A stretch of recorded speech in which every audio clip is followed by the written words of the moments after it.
Hello বন্ধুরা, ছোটোখাটো mini ব্লগে তোমাদের স্বাগতম। তো আজ থেকে ব্লগটা স্টার্ট করলাম, মনে হলো একটু ব্লগ করি, তোমাদের কাছে শেয়ার করি কি হচ্ছে না হচ্ছে, কি করছি। আমরা সবাই যাব মাছ ধরতে। তো দেখো উঠোনটা কত সুন্দর আজকে গোবর দেওয়া হয়েছে, তো ভালোই লাগছে দেখতে। কেমন হয়েছে অবশ্যই কমেন্ট লিস্টে জানিও, আর ভালো লাগলে লাইক কমেন্ট শেয়ার ও সাবস্ক্রাইব করতে একদমই ভুলো না। দেখো রাস্তা দিয়ে যাচ্ছি মাছ ধরতে, ওরা সবাই মাছ ধরছিল, তাই আমি যাচ্ছি মাছ ধরা দেখতে।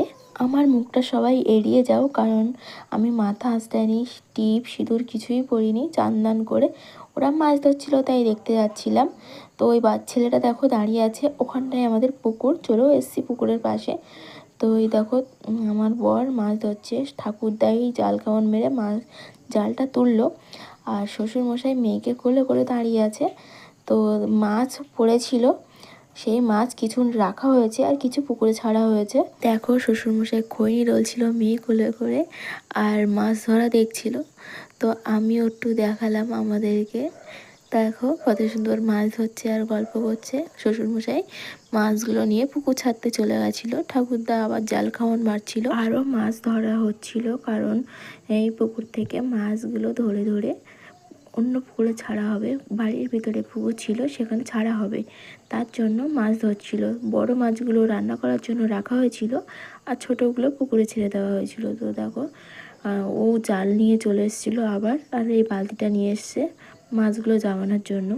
তো ছোটো মাছ জাবিয়ে রাখছিল অন্য পুকুরে ছাড়ার জন্য।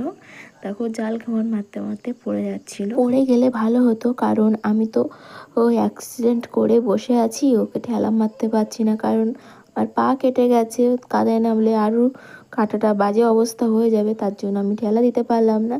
তো দেখো স্লিপ টেনেছিল, কিন্তু পুকুরে ঝাঁপ মারতে পারিনি, আবার ঠিক ব্যালেন্স করে ও ঠিক তুলে উঠে গেছে। তারপর দেখো ওর জাল ঘামনে একটা মাছও পড়েনি। তারপরে আমি মেয়েকে স্নান করাবো বলে বাড়ি চলে আসছিলাম মাছগুলো নিয়ে। তো শ্বশুরমশাই আগে চলে গেছে মাছগুলো নিয়ে। তো এগুলো আমার হাতে যে মাছগুলো আছে সেগুলো খাওয়ার মাছ, আর দেখো শ্বশুরমশাই আগে মাছ নিয়ে চলে যাচ্ছে, এটা পুকুরে ছাড়তে গেছিলো জোরে জোরে হেঁটে। তারপরে দেখো শাশুড়িমা মাছ কাটছিল, আমি একটু মাছ কাটা দেখালাম। এই মাছগুলো কাটবে বলে শাশুড়িমার পাশে রাখলাম, রেখে দেখো এই মাছগুলো কাটাকুটি করেছে। তো এবার যাব মেয়েকে স্নান করাতে, মেয়েকে স্নান করিয়ে রেডি করিয়ে যাব এবার রান্না করতে। কিছু মাছ কাটা হয়ে গেছিলো, ওগুলো ধুয়ে দিয়েছিল, সেগুলো আমি মাছ ভাজবো। তো ভাজার আগে আমি গরম জলে মাছ ধুই, তো তার জন্য ভাত আর গরম জল চাপিয়ে দিয়েছিলাম।